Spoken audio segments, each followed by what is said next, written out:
Welcome to Economics E-10a, Principles of Economics. My name is Bruce Watson. This is the, I guess about the fifth or sixth time I've taught this course. I always love teaching this course because it is your first introduction to economics, and which is always very exciting. Even if you never take another economics course, I think you'll find that what you learn in here is tremendously helpful to understand a lot about the economic and financial part of the world. So I think you'll find this course very enjoyable and very informative. So this course includes both micro and macro. So you get it all. You get it all in the same semester. The micro portion, we're dealing with, basically what it boils down to is that we're dealing with decision making. How do people make decisions? How do consumers decide how much to buy, how much they're willing to pay for it?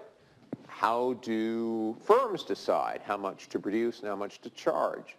We're going to talk about all of that. And then we're going to put consumers' decisions and producers' decisions together and talk about markets and talk about supply and demand in markets. We're actually going to start that tonight and see how markets work, how they interact. Markets are pretty magical places.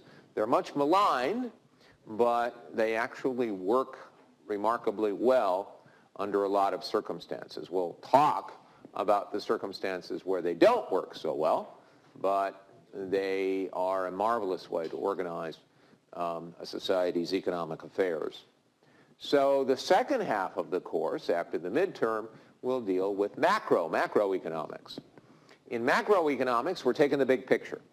We're looking at the economy as a whole, not particular consumers or particular firms, but all consumers and all firms throughout the economy.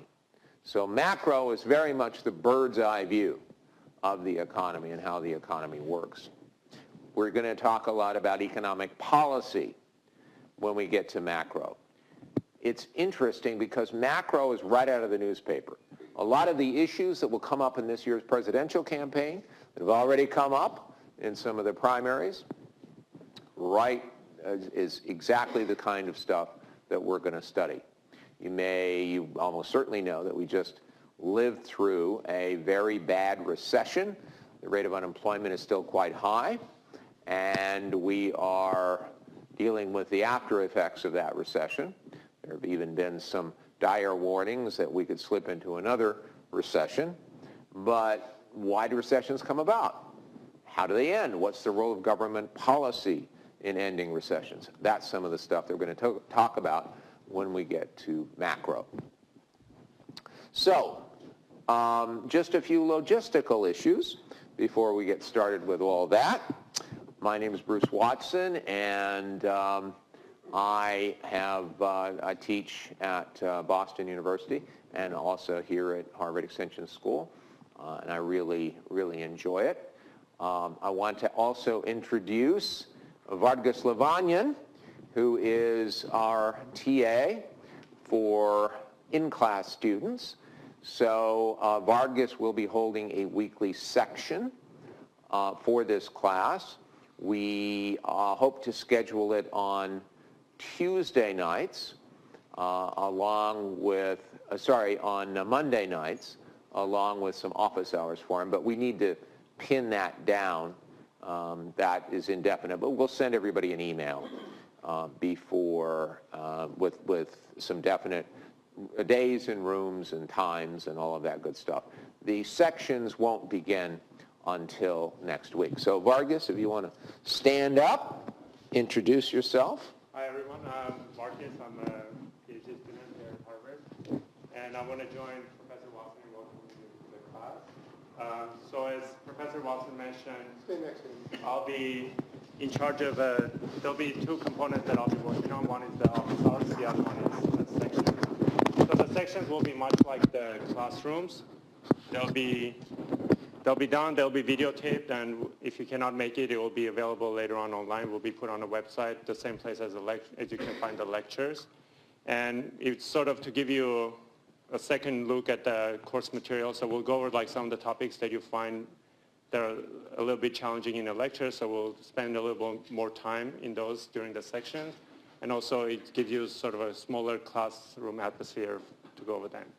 And the office hours, it's sort of a more one-on-one approach. So you're not required to attend office hours if you don't have any questions. But if you have questions about the problem sets or specific topics in the classroom, or as Professor Watson mentioned, like how can you relate the stuff that you've learned in class to what you're reading in the newspapers or in your daily practice and so on, that's the time where you can stop by for office hours.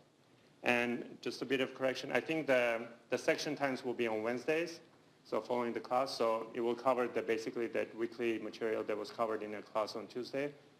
The same stuff will be covered on Wednesday, and the office hours, I think, will be following the section on Wednesday and also on Thursday, but you'll get a more detailed email once we confirm all the classroom times and the locations from me by the end of this week. All right, thank you.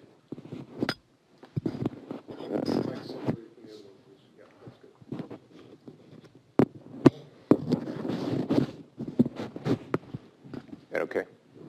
So, as Vargas said, the section and office hour times are still up in the air, but we will let you know by the end of this week when exactly they are. They won't start till next week anyway. Keep in mind, especially for your distance students, we're very, very glad to have you guys with us. Keep in mind that these lectures are not live streamed, but they are being videotaped, as if you're watching me, you know that to be the case, and they will be available within 24 hours of when the lecture is given. So you will have access to them within 24 hours.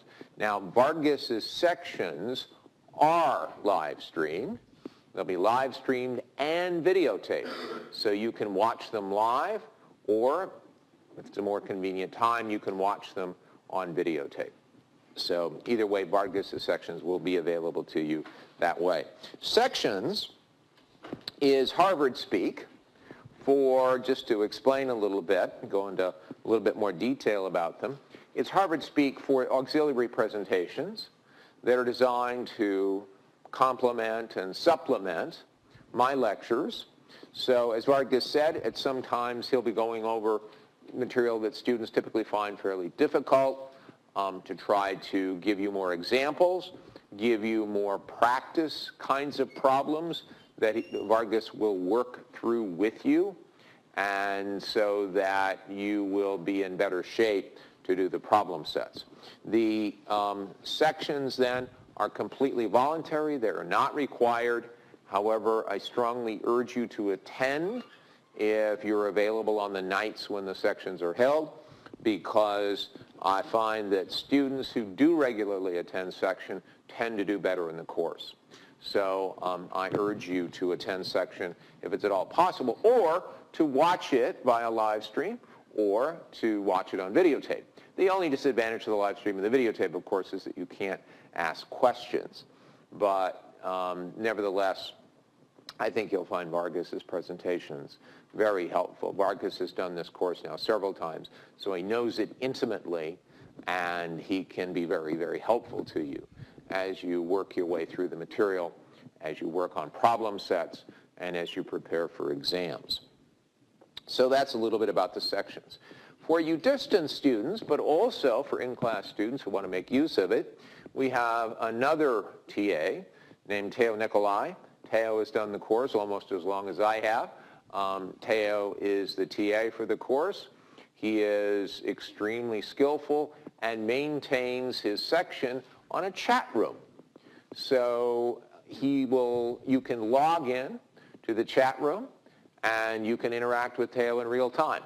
So Teo will be doing a couple of hours of section via the chat room every week. He will be sending you information about that later this week. And so for you distance students, this can be a really valuable resource because you can log in, ask questions in real time, just like you were present in a class. Teo's extremely good at the chat room format and really enjoys teaching. I think that you'll find his chat room and his sessions highly valuable. So watch for those, watch for the information about those. later this week. So, any questions before we go on? The syllabus is up on the course website. I think you'll find that most of your logistical questions are answered in the syllabus. I taped a little introductory video that talked about, that's on the website now and has been for a month or so, and talks about what the course covers and some of the organization of the course. So have a look at that, and as well as the syllabus. The different policies regarding the course are spelled out in the syllabus. One that I will mention at this point is the policy on midterm. So this course has a midterm and a final, and the midterm. So the way it works, it is not fair to distance students, it's not fair to students in general to allow makeups for the midterms, but we understand that people have things come up, family emergencies, illness, business trips, and so forth. But don't worry about it. You're still fine, because the way we work it is, if you take the midterm, well, we will calculate your semester grade one of two ways. And that is with weighting the problem sets at 30% of your semester grade, and the midterm at 30% of your semester grade, and the final at 40% of your semester grade. Now, if you miss the midterm, not a problem. There's no makeup, but all we'll do is reweight your final to be 70% of your semester grade.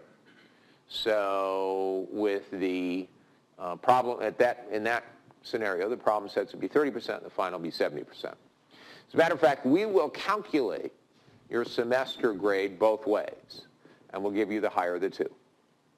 So it's a win-win proposition. So if you miss the midterm, if you just can't make it, don't worry about it. Your final will just be weighted more heavily. That's all that happens. As far as the problem sets are concerned, as I said, they're 30% of your grade. But we understand that things come up week to week. A lot of you are working and are incredibly busy, or illness can come up, or family issues. So don't worry about it. There are no makeup problem sets. There are no extensions on the problem sets. However, I drop the lowest two. So if you can't get a problem set done some week, don't worry about it. That'll just be one of the two that gets dropped. So I think that compensates for the policy with regard to extensions on the problem set. So that's just some things to draw your attention to as far as the exams are concerned. Now, the book and the reading for the course. The book is this. It is Hubbard and O'Brien, Economics, the 3rd edition. It's chunky. I think, of all the books out there, this is one of the better. It's one of the more readable. It has lots of examples in the micro portion in particular. It has a lot of examples from the business world, which I think a lot of you will be able to relate to. And so this is a good book. Now, having said that, let me say that I don't follow the book very closely. You all can read, and there's not much point in my just regurgitating what's in the book. So we're going to do our own thing. We're going to do topics in an order that makes more sense to me, and I think will make it easier for you. And the book you should consider just a reference. If you look through your syllabus, there are page numbers associated with most of the topics that we cover, but don't feel like you need to have read the book before you come to class. Don't even feel like you need to read the book after you leave class. As a matter of fact, don't feel like you need to buy the book. It is a reference. And people have done perfectly well without ever opening this book. Other people like to have a book to refer to if you want to see a topic that we've covered from another angle or in another way. You're using different examples. then the book can be very worthwhile. So it is entirely up to you. We're economists. We believe in choice, and it is really your choice about the book. There is not assigned reading per se. There is reading associated with each topic.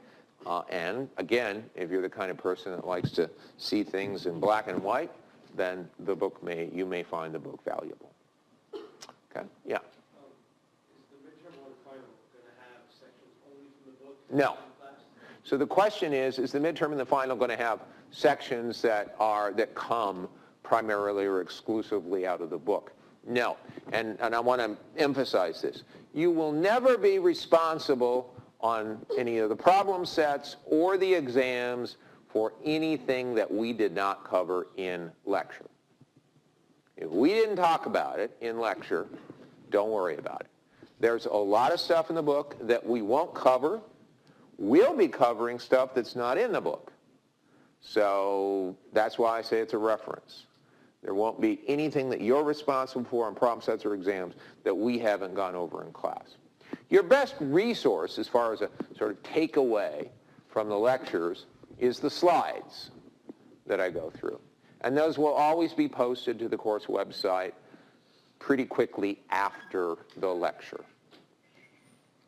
Okay? Any other questions about any of the course mechanics or policies or logistics?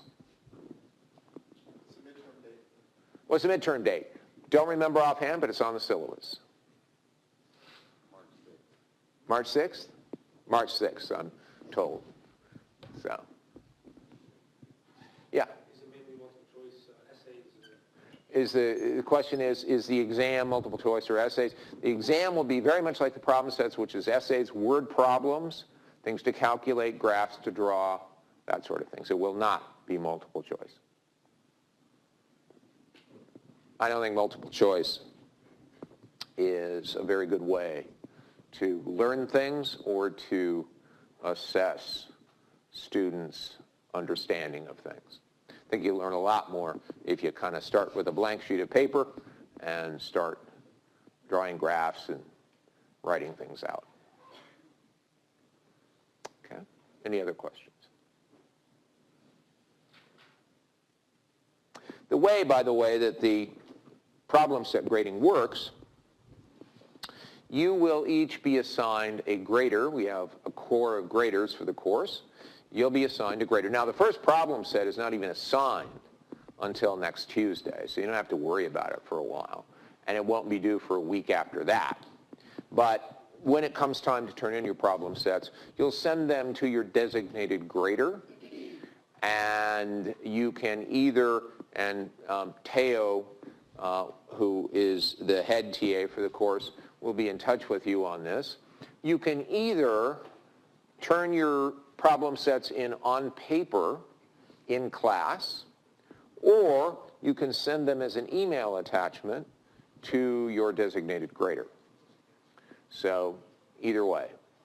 But you will need to tell Teo in advance which method you prefer, because that's going to determine the grader to whom you're assigned.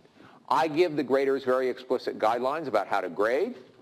They're all Harvard undergrads. They're advanced economics concentrators at Harvard College, so they know the material very well, and I give them explicit direction so the grading is as uniform as possible. Yeah. Is there somewhere we can see an example of the problem set? Is there somewhere you can see an example of the problem set? Well, not really, but the problem sets, I think you'll find them fairly self-explanatory, and they're basically just designed to reinforce material that we've covered in lecture. As I said, you will never be responsible for anything on a problem set that we haven't gone over in lecture. Now, that said, I'm not going to assign problem sets which are word for word, number for number what we do in lecture. You'll have to take a concept or a technique or a definition and apply it, in some other scenario. But you will have always every concept, every tool that you need to answer the question. Okay? Any other questions? Yeah? How do you have our contact How do we have your contact information? We have your email addresses. When you registered, make sure for everybody, because this does come up from time to time, make sure your email addresses with the extension school are current, and that these are in fact the email accounts that you regularly check, because sometimes somebody will put something on there and it's an account that they never check or something, so our emails never get through. So make sure that you have an email on file with the registrar's office. When I or Vargas or Teo send course-wide emails, we do so to the addresses that you have on file with the extension school, so make sure. Okay. Any other questions?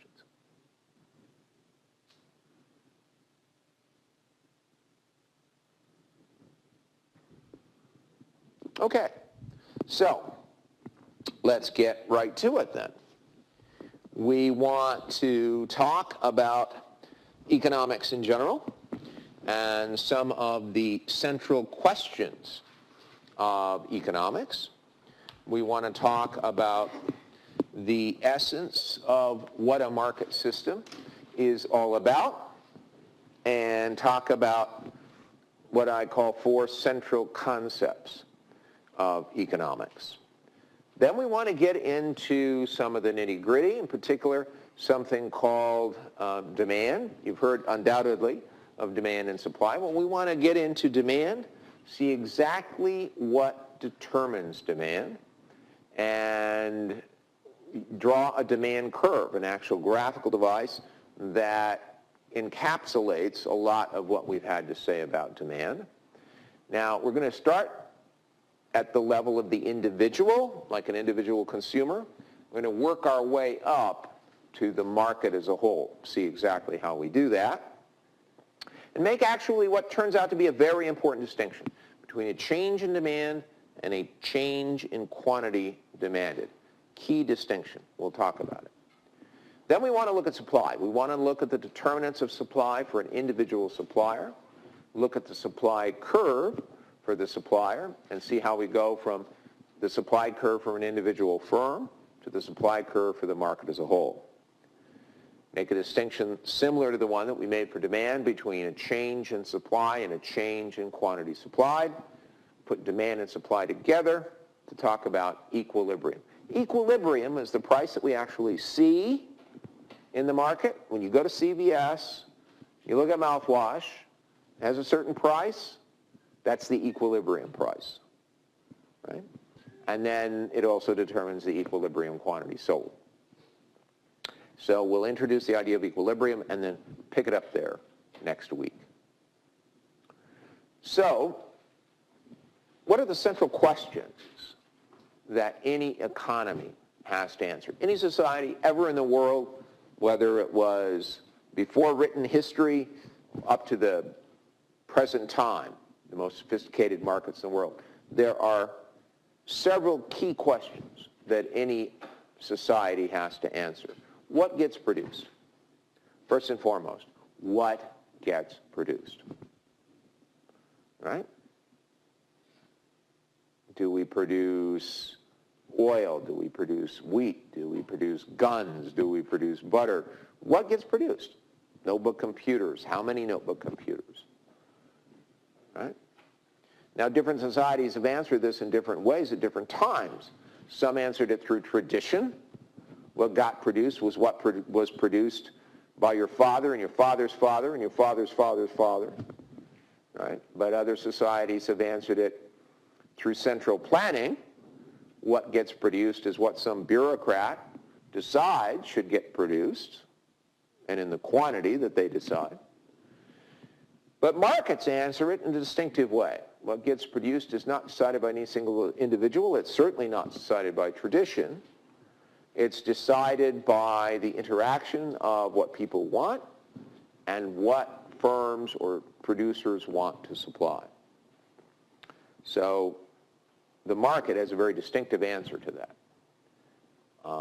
what gets produced. So the second question that society has to answer once it's decided what gets produced is how does it get produced? What production technology, what production means is used to produce it? Right? And again, the distinction between a centrally planned economy and a market economy. Centrally planned economy, that decision is made by an individual or a committee or something like that. In markets, as we'll see, it's decided by what is the cheapest way to produce, right? What is the most efficient way to produce of all available technologies, and given the available inputs. So whether you use a lot of labor, most goods or services for that matter, can be produced in lots of different ways. You can make a product like a car or agricultural products, a bushel of wheat. You can make them with very labor-intensive technologies, right? Where you're doing lots of things by hand. Or you can make them in a very automated way. So what determines where on that scale of labor-intensive versus more automated, what determines where we end up, where a particular producer will end up producing? We're going to talk about that. And perhaps the most controversial issue that any society has to deal with, who gets what produced? Who gets the rewards of production? This is always a contentious issue in any society. Once again, a centrally planned economy typically or historically has answered that question with what is overtly, at least, more egalitarian answer. Who gets what produced? Well, it's shared or equally, or using the sort of standard Marxian idea, to each according to his need, from each according to his ability. That is the kind of answer. Now, we know that in a lot of socialist countries, even though the ideal may have been a kind of egalitarianism, that's not really the way that it worked out in practice. That there was an elite which tended to get a disproportionate share of what was produced. Markets answer it in quite a different way. Markets answer that question by basically looking at the value of one's labor, at looking at how much one has added to the value of a product and rewarding you in proportion to that. Is it perfect? No. Does it always work that way? No. But it, in general, I think it's safe to say that that is the way that it works more often than not. The outcomes can be outcomes that we don't like, that we find objectionable on an ethical basis, and we take steps to correct that. We'll be talking about that a little bit when we get into macro. But the who gets what question is certainly one that any society has to answer, and the answer is often subject to dispute. So these are three central questions that any society must answer, and market economies give distinctive answers to all three. If we had to boil it down to make one statement as to the essence of how markets work and the essence of a market system, we'd start with self-interest. Self-interest. One of the lessons of economics is that self-interest isn't inherently bad. It is inherently inevitable. We all take an interest in our own well-being. We all do. Now, that doesn't say, as a cynic might contend, that economists sort of deny the existence of altruism, and that economics merely considers people as these very selfish actors that are only out for their own good. Not at all. But in a lot of your explicitly economic existence, your first and foremost consideration is this good for me? Is this something I want? Is it a good or service that has value to me? Or is this a job that I think will reward me according to my talents and that I'm interested in doing? It's self-interest, and there's nothing wrong with that. One of the principal lessons of economics is it's fine to be self-interested. It's just human nature to be self-interested. So we start with self-interest. Now, we all know self-interest can quickly get out of control, right? Unchecked power, whether it's political power or economic power, unchecked power can really be pretty nasty and counterproductive. So how does the market system check self-interest? How does it keep it under control? It does it by competition.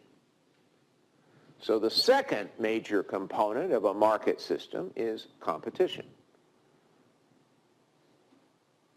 A merchant would love to be able to charge sky-high prices for whatever their product is, right? There's the self-interest.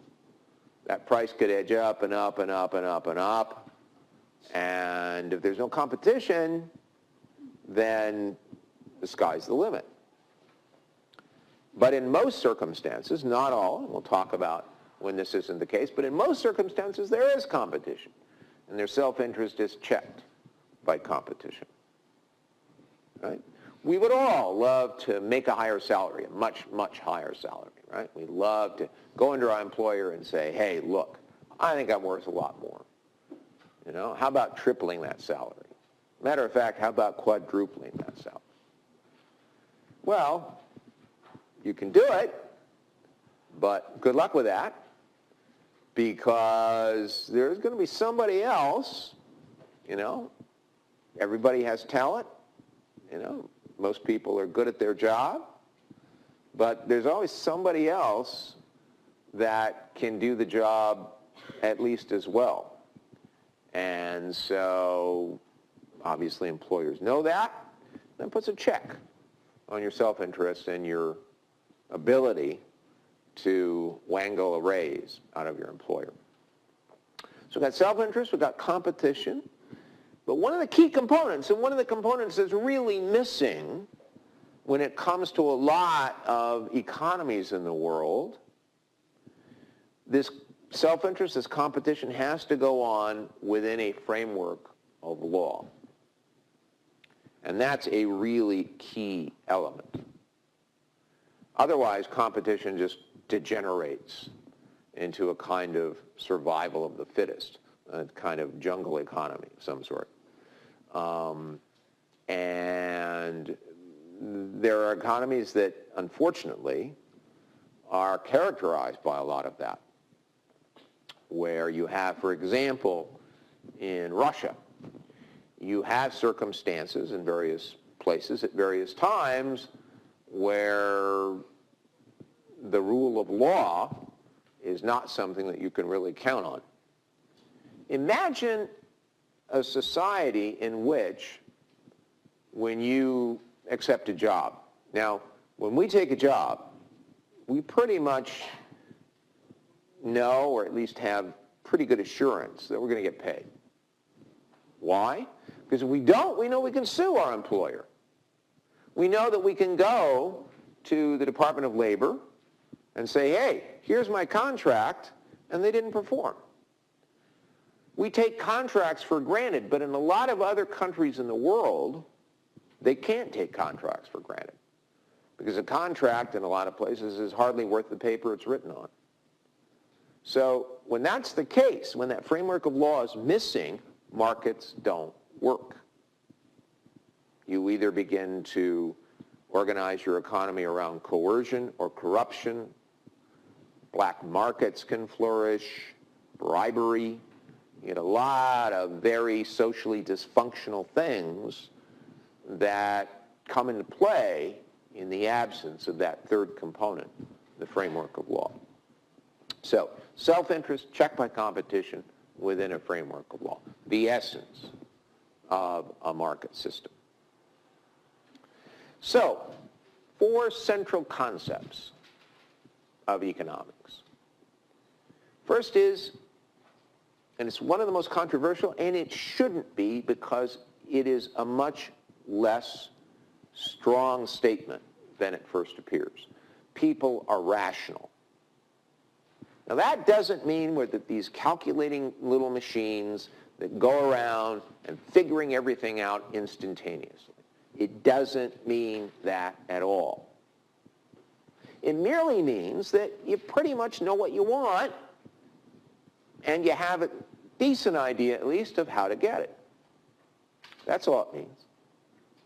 Rationality simply means that when you're presented with a series of choices, as we all are, you can kind of establish a consistent order about which you prefer. There may be ties. Your choices can change, certainly over time. But at any given time, in any given circumstance, you can kind of order consistently what you want. That's all. That's all rationality means in economics.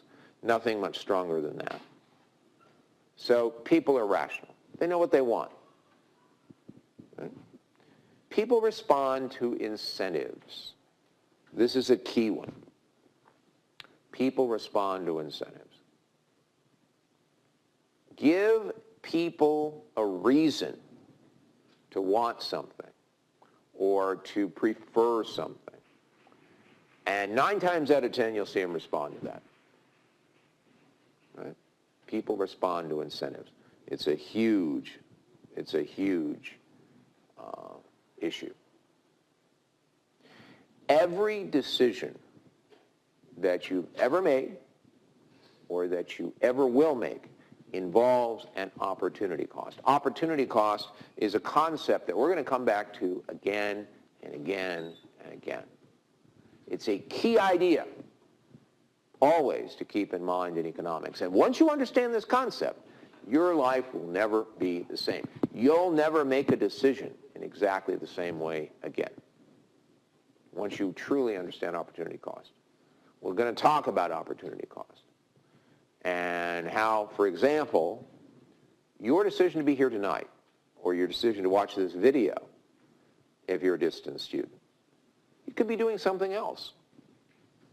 That something else, that next best alternative, what you would be doing if you weren't doing this, that's the cost, the opportunity cost of your being here.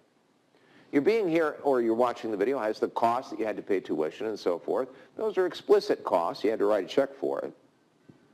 But one of the most important costs that you didn't have to write a check for, and before tonight you may not even have thought of as a cost, is what you could have been doing.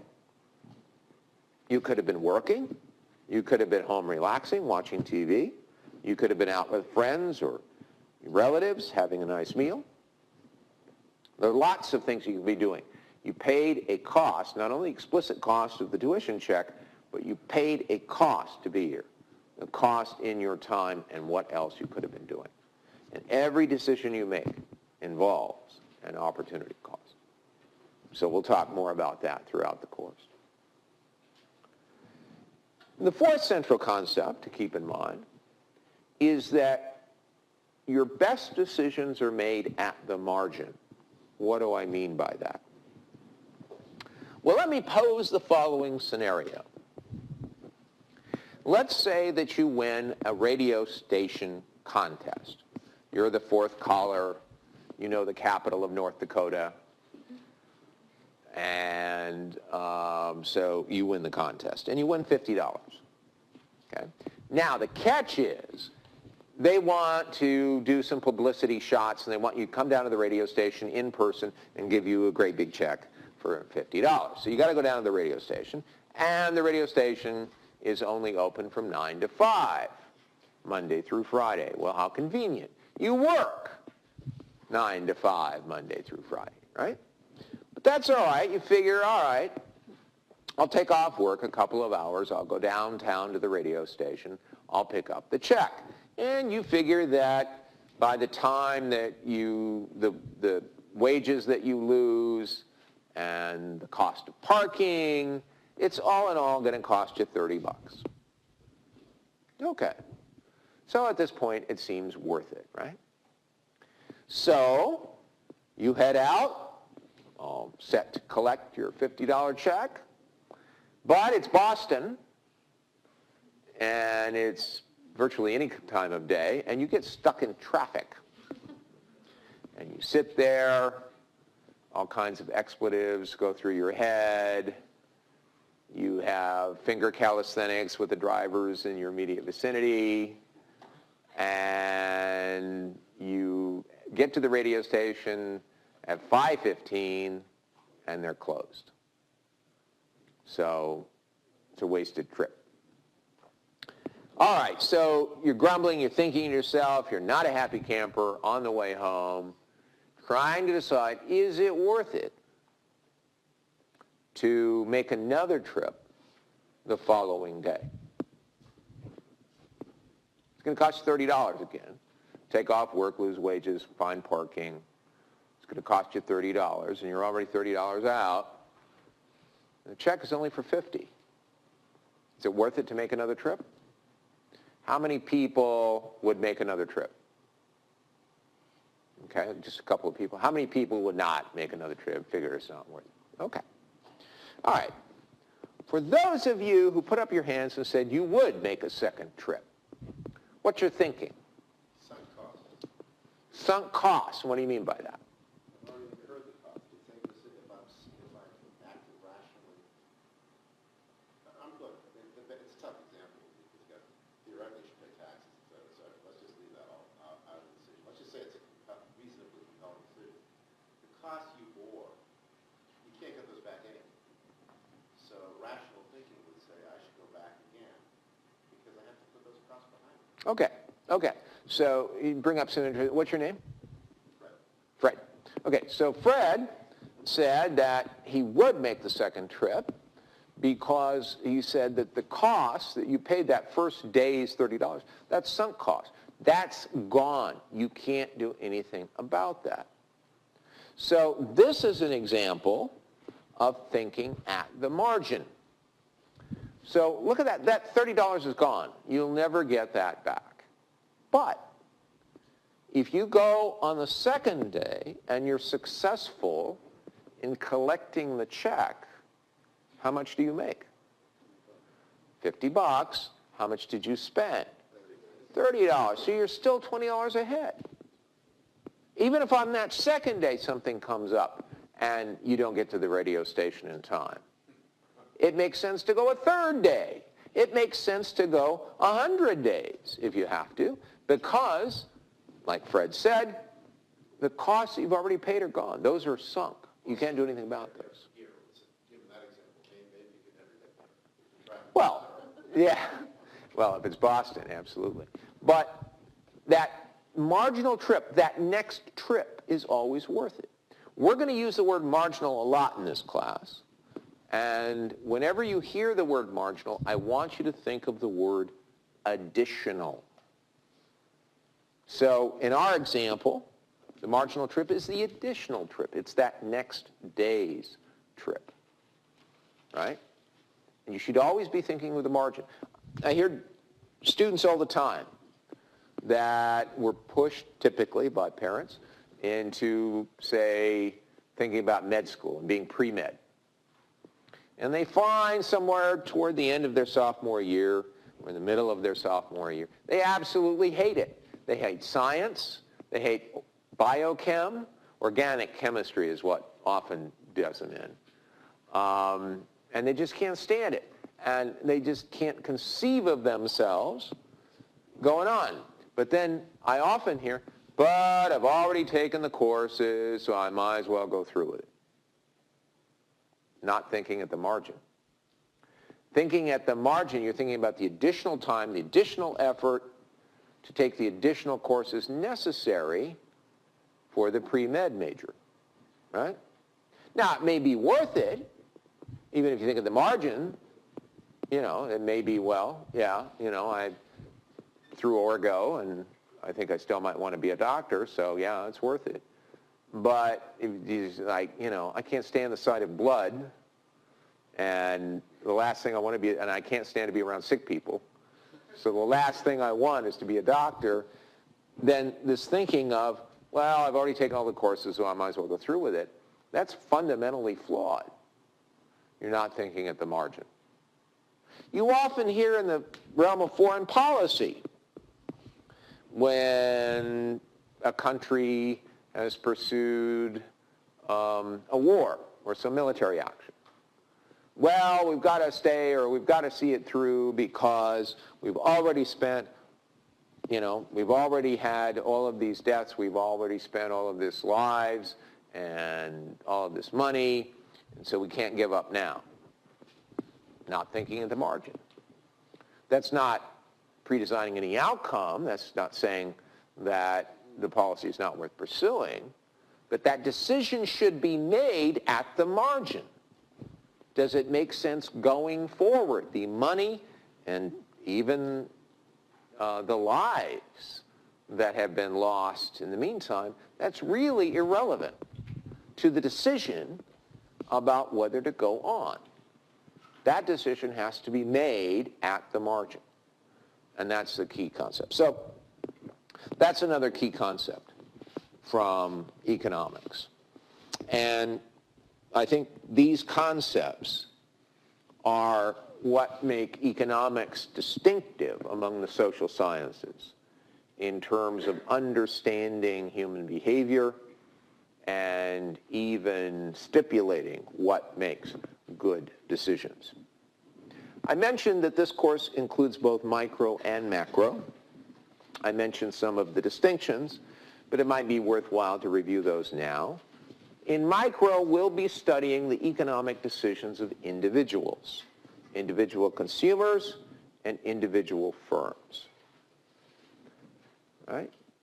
And we'll be looking at their interaction in individual markets, the market for laptop computers, or the market for textiles, or the market for oil, the market for an individual product. Whereas in macroeconomics, second half of the course, we're looking at the economy as a whole. We're looking at the interactions of all consumers, all firms, in all markets, taken together. So that's the fundamental divide in economics between microeconomics and macroeconomics. And you'll get a good sense of that in this course. Okay? So, let's get on to our first microeconomics topic, and that is demand.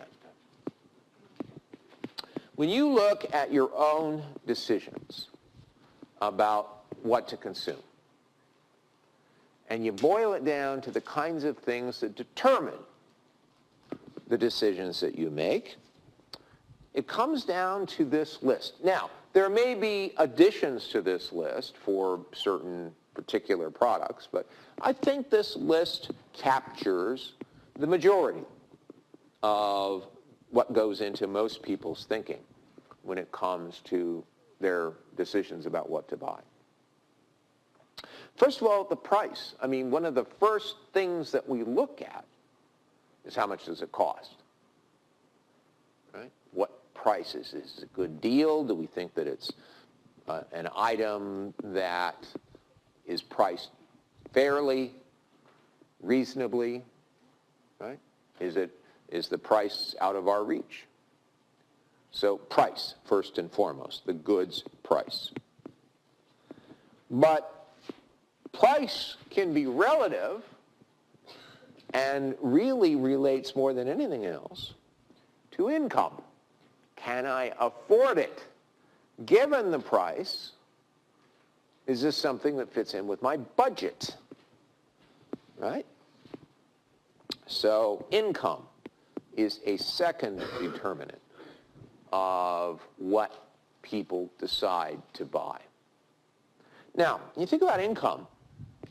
Think about some goods.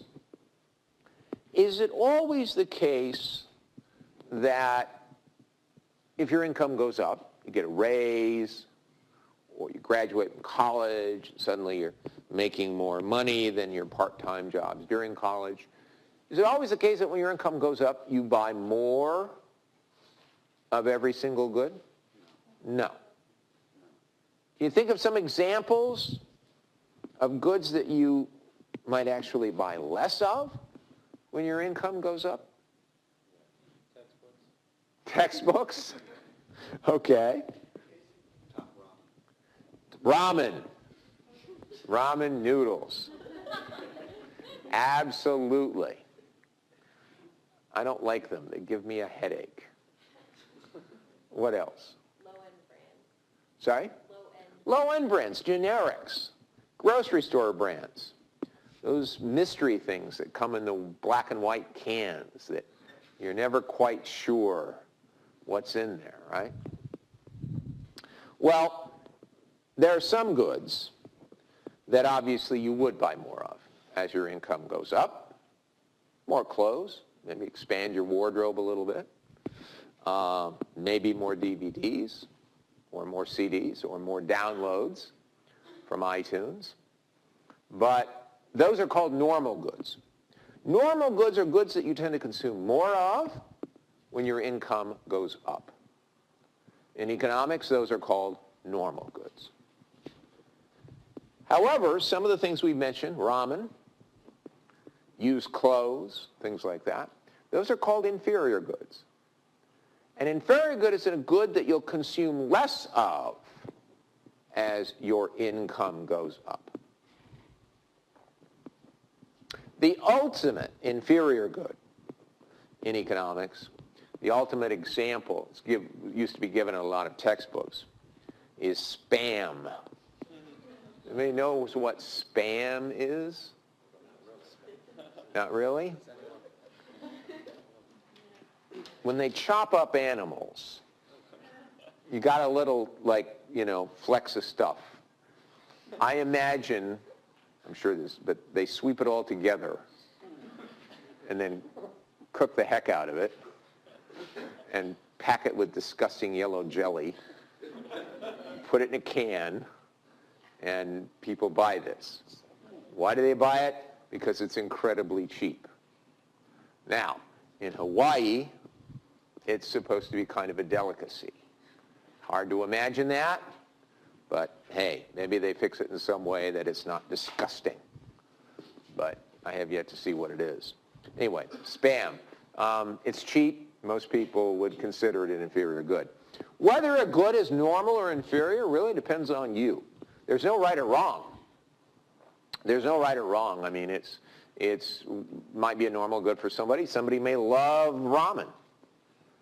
And, they're sitting there with $10 million in the bank. They're still going to eat ramen. But for a lot of people, it's going to be the case that, as their income goes up, they're going to eat less ramen, substitute some other things. So whenever income is involved, we have to be alert to whether the good is normal or inferior. Okay? So we've got price, we've got income, and then we've got the price of related goods. Price of related goods. So how can goods be related? Well, they can be substitutes, goods that tend to be consumed instead of each other. Think of some classic substitutes. Coke and Pepsi is the classic one. Absolutely. Coke and Pepsi is a classic one. So goods can be substitutes or they can be complements. Goods which tend to be consumed together. Peanut butter and jelly. Automobiles and gasoline. For some of us, gin and tonic. Right? So those are complements, goods which tend to be consumed together. Now, you think about it. If the price of a substitute goes up, Coke and Pepsi, I'm a huge devotee of Diet Coke. It's my caffeine delivery system. Can't live without it. Drink way too much of it. So, but, you know, as devoted as I am, if the price of Diet Coke went way up, I may well consider switching to Pepsi. So if the price of a substitute goes up, your demand for the good for which it's a substitute will also go up. The price of Coke goes up, you see more people switch to Pepsi, and vice versa. So when the price of a substitute goes up, demand tends to go up. But when the price of a complement goes up, think about, I don't know, laser printers and laser printer toner.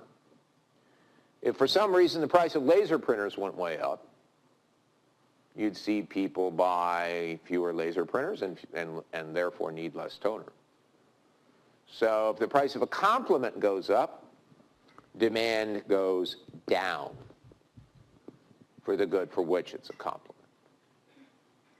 So price of related goods, and we have to be alert to whether they're related as complements or substitutes, or neither. Two goods can be, of course, entirely unrelated.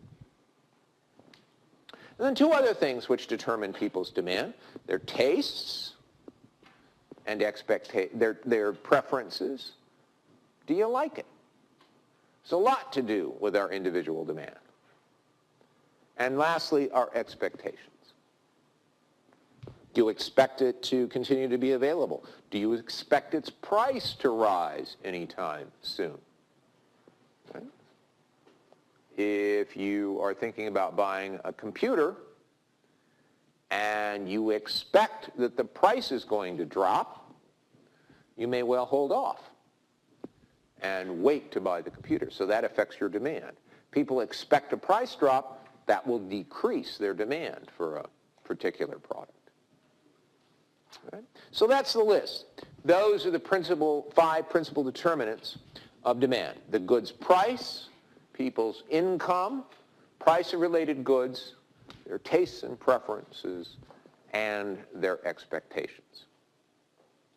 And as we'll see when we come back after the break, when one of those changes that's not price, we're going to have to handle it graphically in a particular way. But all that'll be when we come back.